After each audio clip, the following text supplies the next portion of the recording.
Hello and welcome. We are here for Ashley's Heart Song. This is the place where we get out of the stress and back into our body, our life, and our business. Y'all, when we tap into the song of our heart, that is when we master the mind and the stress that can steal our life. I am so happy that you have joined in today, whether you are here live with us or whether you are visiting the replay. We're so happy that you found Ashley's Heart Song. And today I do have a very special guest, but before we go there, before I bring her onto the stage with me, let's do our vitality score. You know, here at Ashley's Heart Song, it is all about the four aspects that make us up as a human being: our physical body, our mental body, emotional body, and spiritual body. And so let's just tap in. Let's take a moment. I want you just to pause what you're doing, put down whatever it is, because we women like to multitask, and I'm going to ask you not to multitask. Put your stuff down and let's just take a breath in and release. So on that next breath, you're opening, you're expanding, and now you are releasing and letting go. Let's do one more. Breath in, open, expand, and release and let go. Wonderful. All right. So mentally, how are you today? Do you, on a scale of 1 to 10, are you a 10? Do you feel on point, clear as a bell? You feel mentally uplifted, or are you scoring below a 5, closer to a 1? Are you a little moody? Well, maybe not moody, maybe foggy. Are you foggy thinking? Are you maybe a little negative? Glass is half empty. That would score you below a 5. Write down your score. And now let's take the score of your emotional body. Emotionally, where are you today? On a scale of 1 to 10, 10 being you are balanced, you are joyful, you are present and able to stay present, and you kind of have a little giggle and a bubble in your step. Or are you scoring below a 5, closer to a 1, where you're a little moody, a little off center, maybe a little edgy? Where are you on a scale of 1 to 10 emotionally today? Write down your score. And now let's look at your physical body. Physically, how are you today? Where are you on the scale of 1 to 10? Are you physically strong? Do you have energy? Are you just moving and shaking and really getting it done today physically? That's going to score you close to a 10. Or are you on the other side, below a 5, where you are fatigued, feeling a little lethargic? Maybe you just don't feel like getting up and doing your walk that you normally do. Where are you scoring on the vitality scale? Between 1 and 10 physically, write down your score. And then spiritually, on a scale of 1 to 10, are you connected? Are you centered? Are you in alignment? Did you start the day tapping in, getting connected? Or are you below a 5? You woke up, Mach 10 with your hair on fire, you are running around and you forgot to check in and say hello. That's going to score you below a 5. All right, add up your score. A vitality score has a high score of a 40. And if you are between 30 and 40, you're on the path. You're doing good. You're checking in, you're doing the work. If you are below a 30, then look at those areas where you scored low in and see what you could do this week to change that score, to level it up a little bit. And my hope and prayer is that today's show, that you will find a nugget of wisdom that you are looking for that is going to help your vitality score rise. All right, so y'all, let's get to this. If you have any questions about your vitality score, be sure and put them in the comments section or in the chat box if you're here live with me, and we will review those at the end during our Q&A time, because we will definitely have a Q&A. All right, let me share with you this wonderful guest that I have with me today, y'all. We have Jen Yundt Coles. She is a certified powerhouse Integrative in functional and integrative medicine, health coaching with a specialized focus on conquering SIBO, small intestinal bacterial overgrowth. Her mission is to guide ambitious, whoops, sorry. Her mission is to guide ambitious individuals towards vibrant health and unstoppable energy by empowering them to master their digestion and wellness from the inside out.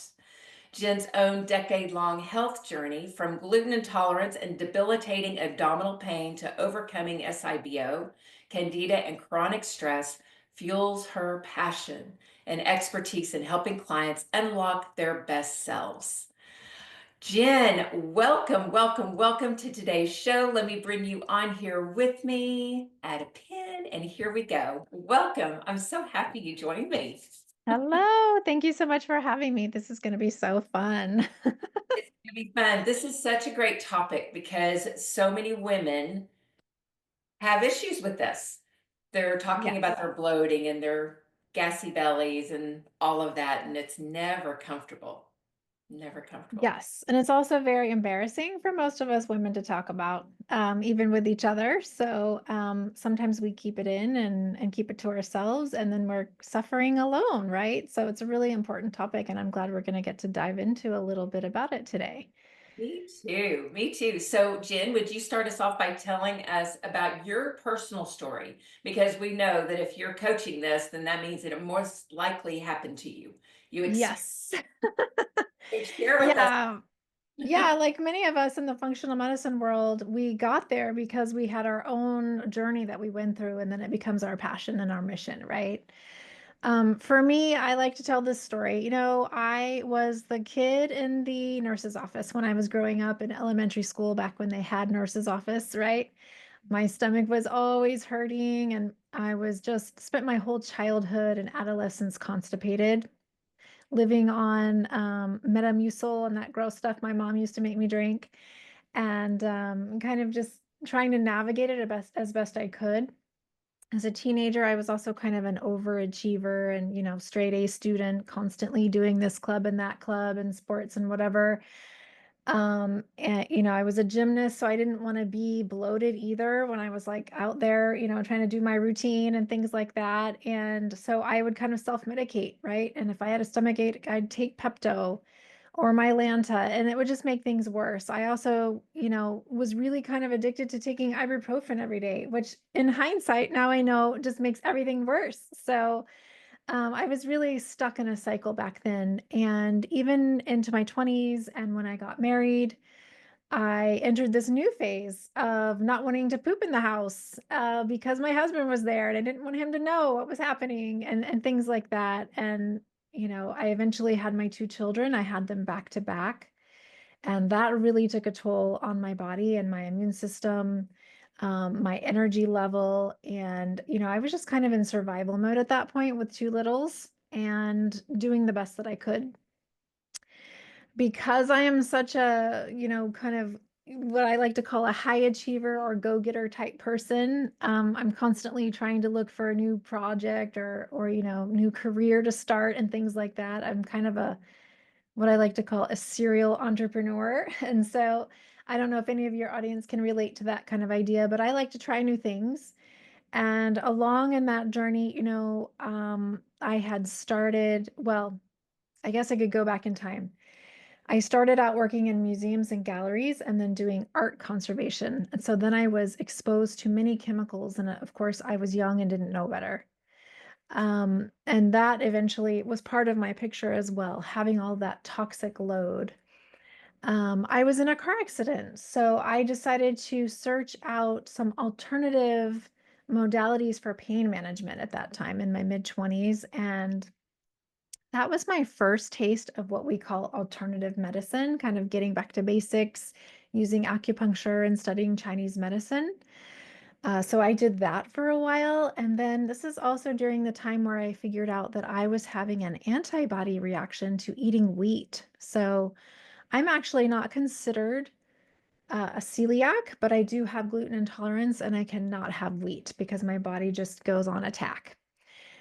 So finding out these things slowly but surely over time was helpful, but I got to the point where I even started my own gluten-free baking company, and I was getting up at in the dark in the morning and just trying to be a mom and doing travel soccer and all the things.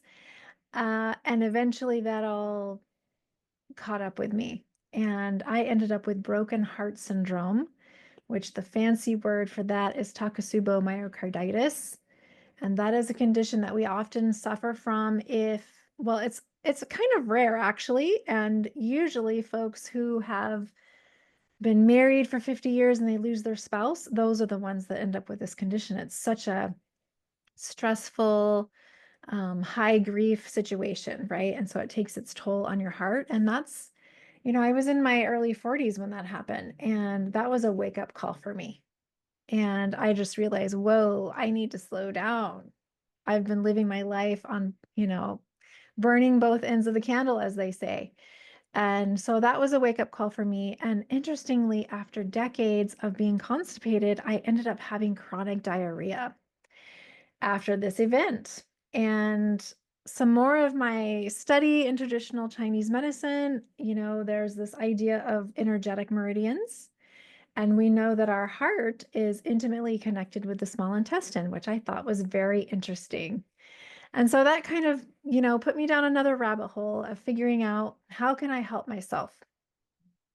That was my first taste of functional medicine. I put myself through health coaching school. And once I finished that and was coaching clients, I just felt like I needed more information. I love science and investigating and asking deeper questions. I don't want to just tell people, well, you need to drink more water and eat more broccoli, and then you'll be better. There's so much more to it than that, right?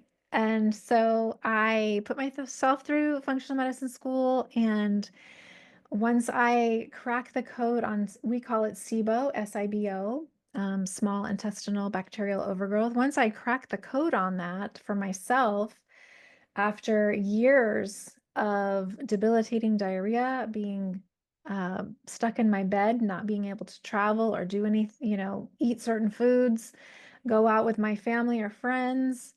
Um, it really just takes a toll on everything, right? Your career, your mental state, your relationships, and all of this. That's kind of where I was at that point.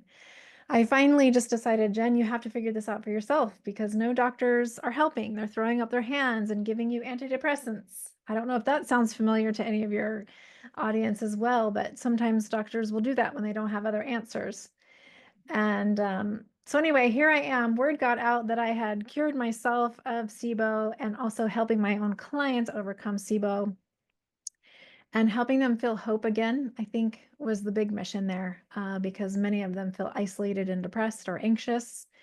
And so here I am. That was a long story, but I hope that gives you an idea of the roller coaster ride that I went through. And I left out a bunch of things that we might be able to talk about on this call too, but just understanding the interconnectedness of our experiences, our environments, our relationships, our mental and emotional self-talk, and the stories we carry, they all are connected with, things like chronic conditions, specifically SIBO in this case.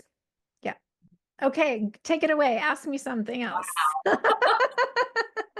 That is quite a story, a history of what led you down that path. And isn't it interesting how life, we think that it's just one thing. Like you had talked about when you were young, you had tummy aches Yep. and the things that you did to mask it, but then all of a sudden it's almost like a snowball effect, isn't it? When you don't take care of something, it just Yeah. and you had one experience right after another that was part of that snowball that wound you up to, okay, it's time to get serious. And those are those wake up calls that life gives us that I think are so beautiful and we don't like them, right? I think Right. one that life gave me, it was like, what? Seriously? I had to go down this path in order to hear that? Yeah. You know Right. what? I've been kind of living my life like that, where it's just like the universe has to bonk me on the head, like sometimes literally. Like even after I discovered all the SIBO stuff and kind of went through this whole self-healing journey with myself, Of course, I was ramped back up. Let me start my health coaching business and, all this stuff going on. I've got teenagers in high school at this point, and, the universe told me again, hey, you need to slow down. I was working on a home renovation project and I blacked out and knocked my head on a quartz countertop and had to get stitched up, and then had to deal with that TBI and all of that concussion. And so sometimes the universe really has to bonk us on the head. And hopefully, most of us don't have to get that low, but some of us do, unfortunately, to understand the constant hustle um, can really take its toll on our body in so many different ways. It doesn't have to be digestive, but yeah, to your point. Yes, yes. Well, let's talk about the gut-brain connection. This is a passion of yours, is Yes. brain connection. So let's go there. Tell us. Yeah. So in our body, we have, well, now science kind of calls our gut our second brain. But I like to call it our first brain because we have what we call our gut instincts. And this is kind of our primal direction or what we're listening to when we're making decisions and things like that. We also have a vagus nerve that runs from the brain down to the gut. It's a super highway of information. So once upon a time, sciences and doctors would say that it was the brain communicating with the gut, telling you constantly the brain from the brain to the gut. But now we know that the information is actually flowing in the opposite direction more commonly or more often. The gut is informing the brain. And so we know that inside the gut, we have our unique microbiome. This is where we have coexisting bacteria, fungi, parasites, all sorts of things. And when these are in balance and living happily together, coexisting, that sends the message to our brain that we are safe. It's our microbes are constantly surveying our environment, our situation, our mental talk. It hears everything we say to ourselves and to other people. And it's very powerful that way. So it can constantly be communicating to your brain whether or not it's a safe situation or not, right? And when we have an imbalance in the gut for whatever reason, um, there are many reasons. We can talk about that in a minute, but when there's an imbalance or what I like to call bullies on the playground causing problems, you may or may not have gut symptoms, but you are getting that signal to your brain that something's up in your environment and it doesn't feel safe. So it can put you into things like fight or flight, and you can get stuck in that sympathetic nervous system dominance. Now, when that's happening, then your brain is then sending the signal right back to your gut. We are not safe. We have to run for our lives. So you're not digesting your food because you don't need to digest your food when you're running from the tiger. You don't need to create sex hormones. You don't need to sleep. All of these things start happening downstream from that message that's going from your brain to your gut, right? And so it's kind of a catch-22 because once we start feeling anxious or depressed or ruminating, that it's also sending that message to our gut. Maybe you're going to have diarrhea at that point, or maybe you've been thinking about something for a long time and now you can't go to the bathroom because you're having a hard time letting go of something. So there's also an emotional heart component to that whole connection there, in my opinion.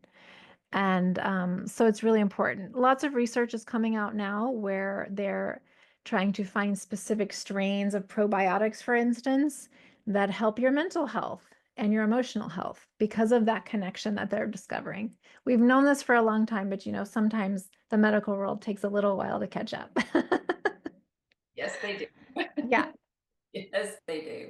Yeah, yeah. And so we also know this isn't publicized a lot, but we do know in the research that even things like TBI or a brain injury, you hit your head, you fell off, the monkey bars when you were a kid, and on, 3 months later, you've had, digestive issues, or you were in a car accident, you had whiplash.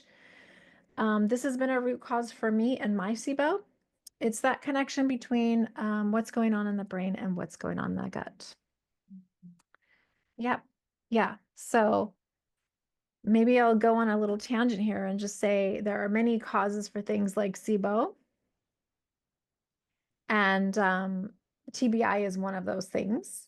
Stress is the biggest one I see in my practice. Stress 100%.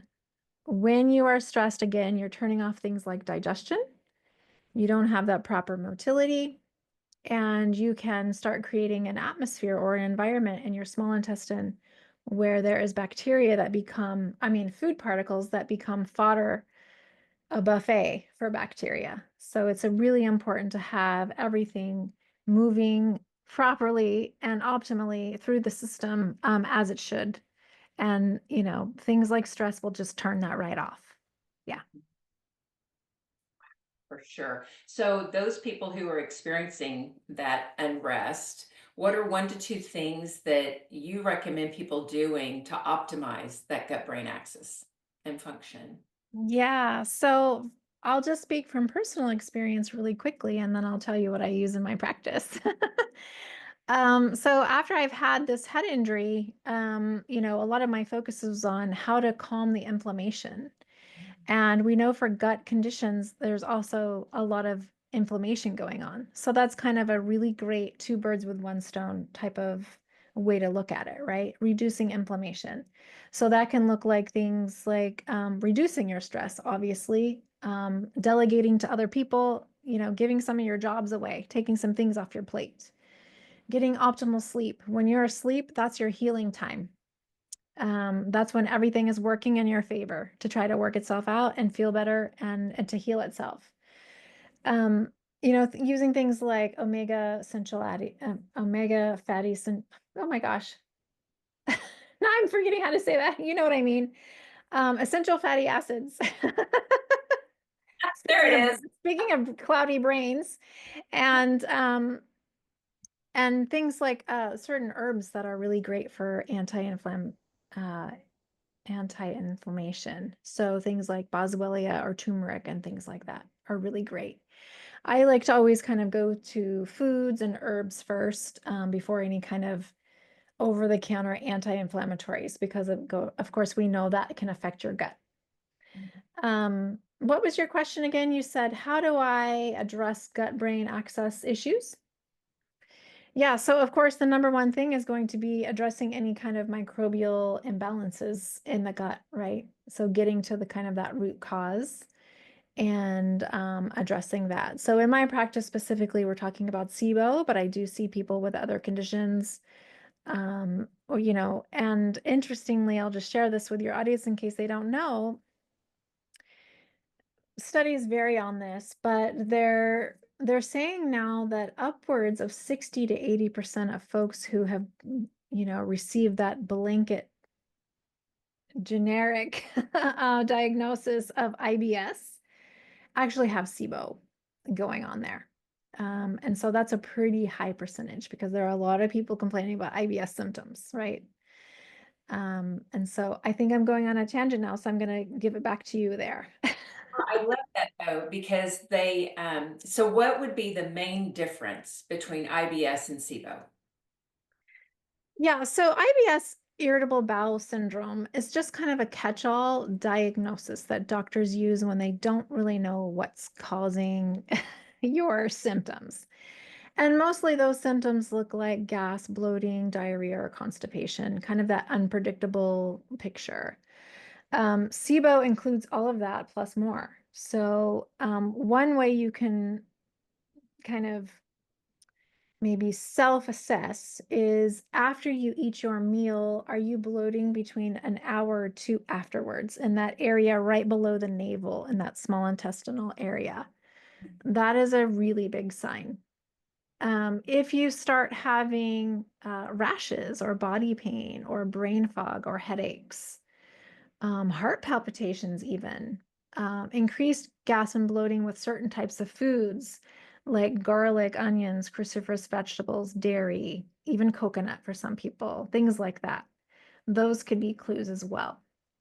SIBO can also manifest itself in so many other ways that are not even digestive. So I have clients who have come to me who have chronic migraines and can't figure out what the root is. Guess what the root was? It was SIBO and microbial overgrowth. Like I said, rashes, chronic fatigue, fibromyalgia, um, heart conditions as well, that toe that's tingling and you can't figure out why it's still tingling. You've addressed everything else. It's definitely, or most definitely likely going on in the gut.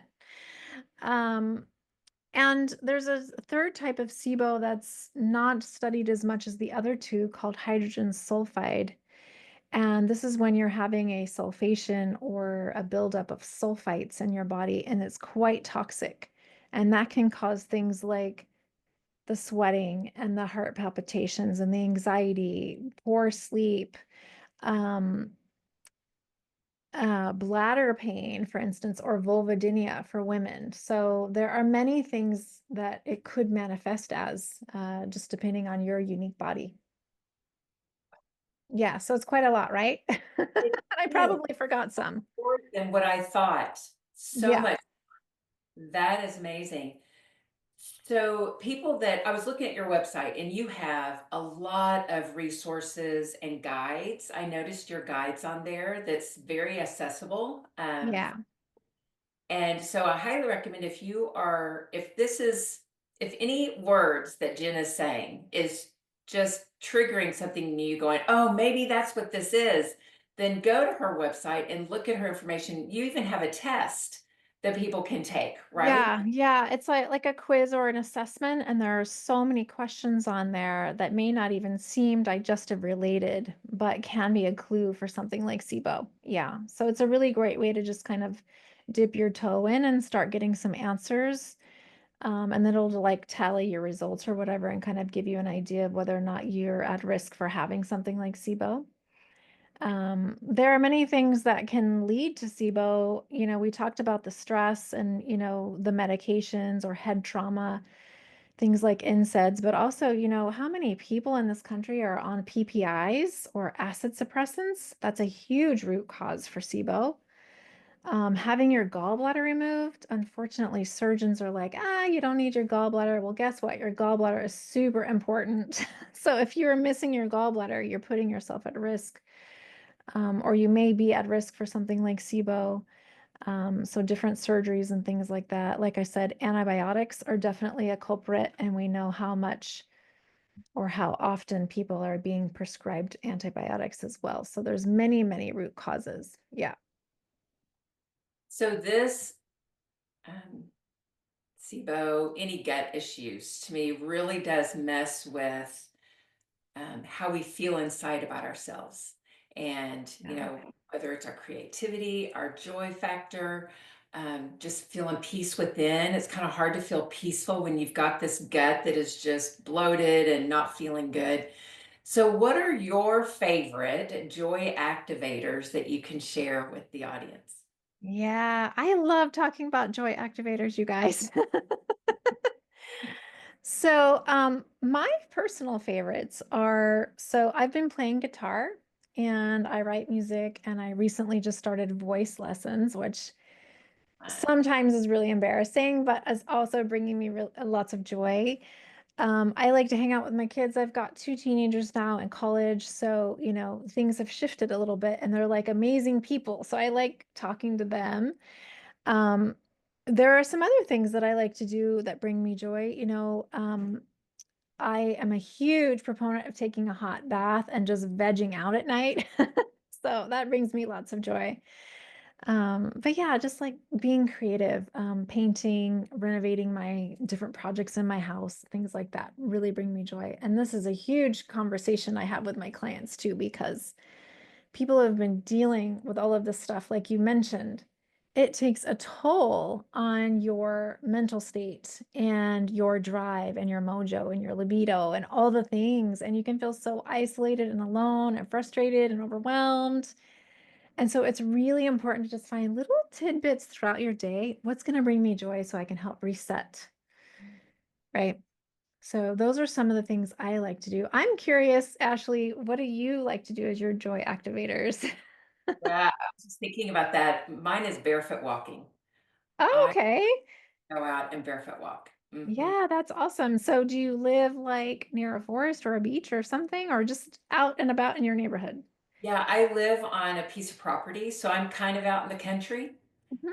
We have a couple of acres, and I wouldn't go to the back acre barefoot because you just don't know what's back there. Yeah, Stickers, yeah.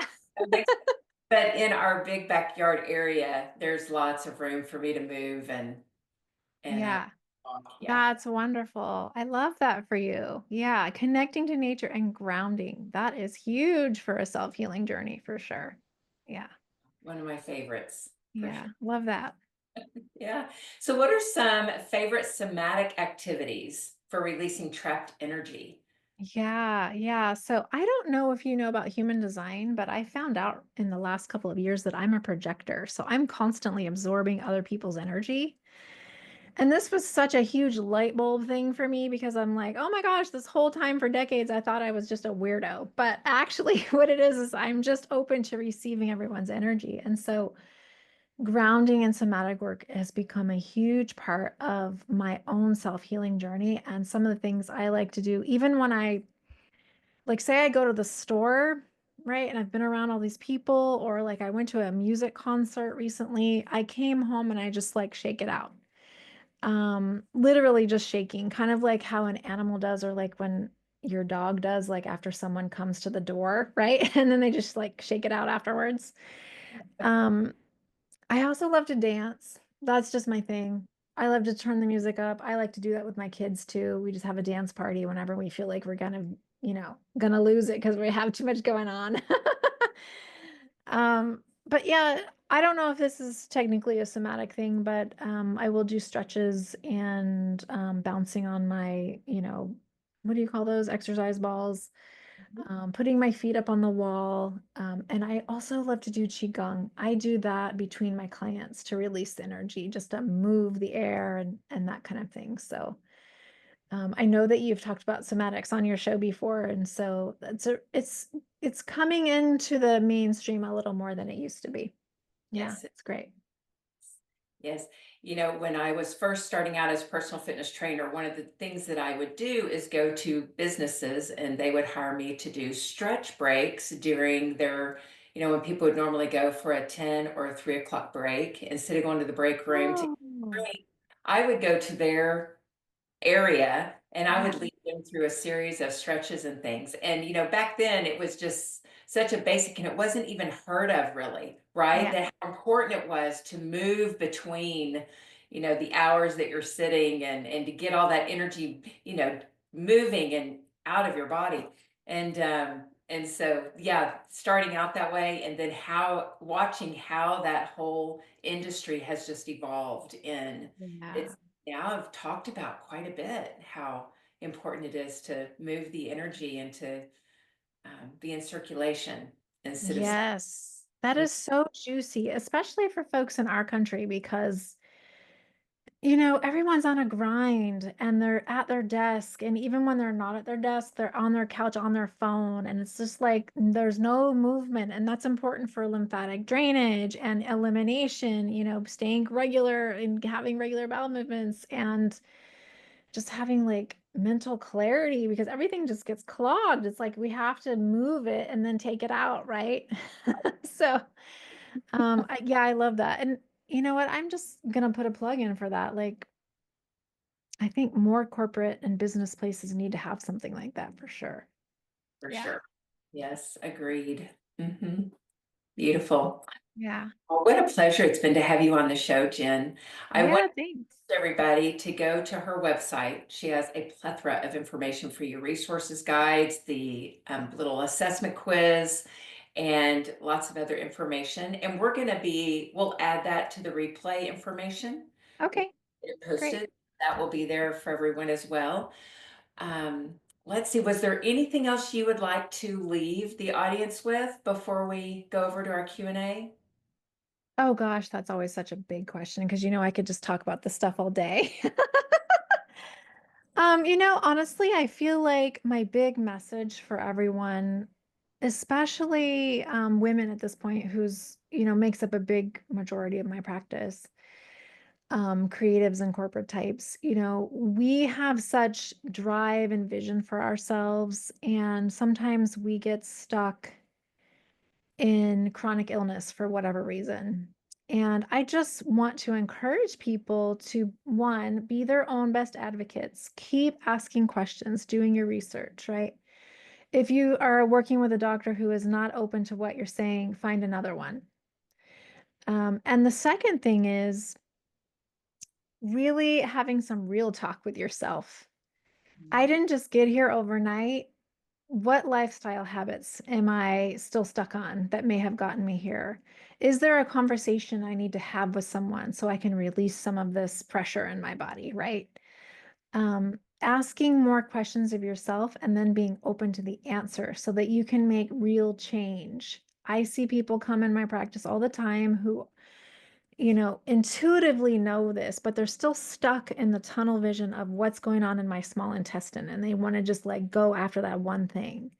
And the reality is, everything is super connected. We're like unique human beings with different experiences. And that's really the message that I like to share with people. Like, let's ask better questions and let's take different actions. What you've been doing so far is not working for you. So let's think outside of the box. And so that's really my push for people, or my message, really, for me personally, but for those who I work with now, and the message that I like to share on shows like yours.